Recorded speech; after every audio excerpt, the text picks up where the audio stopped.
Bahujan Samaj party में एक वक्त में स्वामी प्रसाद मौर्य की अच्छी खासी पकड़ थी। उनको नंबर 2 का नेता भी कहा जाता था। मायावती के बाद उनकी ही गिनती होती थी। उनके साथ सतीश चंद्र मिश्रा और तमाम अन्य बड़े चेहरों को गिना जाता था। लेकिन स्वामी प्रसाद मौर्य ने जब बसपा का साथ छोड़ा, फिर भाजपा का साथ छोड़ा, फिर सपा में शामिल हुए और हाल ही में सपा का साथ छोड़कर भी अपनी नई पार्टी आरएसएस भी बना ली। लेकिन जब उन्होंने भाजपा का साथ छोड़ा था और उससे पहले बसपा का साथ छोड़ा था, उन्होंने एक ऐसा बयान दिया था जिससे काफी बड़ा बवाल खड़ा हुआ था। और इसको सामना करने के लिए और स्वामी प्रसाद मौर्य के इस बयान का पलटवार करने के लिए खुद सतीश चंद्र मिश्रा सामने आए थे और उन्होंने स्वामी प्रसाद मौर्य के इस बयान की काफी आलोचना की थी। जी हां, साल 2022 के विधानसभा चुनाव में जिस तरीके से बहुजन समाज पार्टी का जनाधार रहा था, जिस तरीके से सीटें मिली थी, उसको देखकर काफ़ी निराश हुए थे। विश्लेषक भी सबका कहना था कि काफ़ी हद तक बसपा से उनका जनाधार ही खिसकता जा रहा है। इसको लेकर सतीश चंद्र मिश्रा भी हास्य पर जाते नजर आए थे। विश्लेषकों का यह भी कहना था कि बसपा में अब उनकी पावर कम होती नजर आ रही है, उनकी ताकत दूसरे अन्य बड़े नेताओं में बांटी जा रही है। स्वामी प्रसाद मौर्य और लालजी वर्मा या फिर नसीमुद्दीन सिद्दीकी जैसे बड़े नेताओं के पार्टी छोड़ने के बाद या फिर उनको पार्टी से निकाले दिए जाने के बाद कहीं ना कहीं सतीश चंद्र मिश्रा ही मायावती के बाद दूसरे नंबर के नेताओं में गिनती की जाती थी बसपा के अंदर। लेकिन हाल फिलहाल में तो आकाश आनंद सुर्खियां बटोर रही हैं। लेकिन तब स्वामी प्रसाद मौर्य ने जो बयान दिया था वो आपको बताते हैं।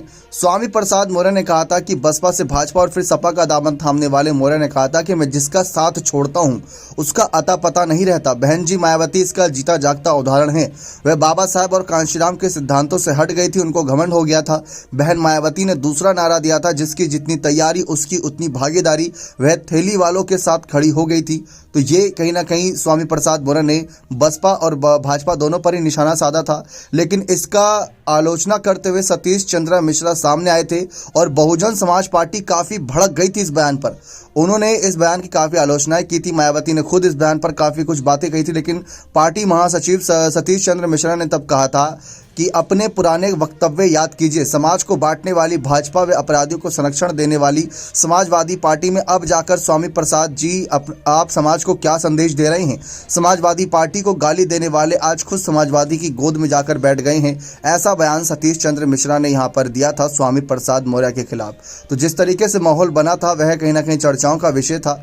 आप सभी को बता दें कि सतीश चंद्र मिश्रा को लेकर भी चर्चा थी एक समय पर कि जिस तरीके से बसपा में उनकी जिम्मेदारियां घटती चली गई, तो कहीं ना कहीं स्वामी प्रसाद मौर्य के बाद अगला नंबर उन्हीं का हो सकता था जो बड़े शहरों में गिने जाते पार्टी छोड़ के जाने वालों में। लेकिन सतीश चंद्र मिश्रा पार्टी के साथ बने रहे।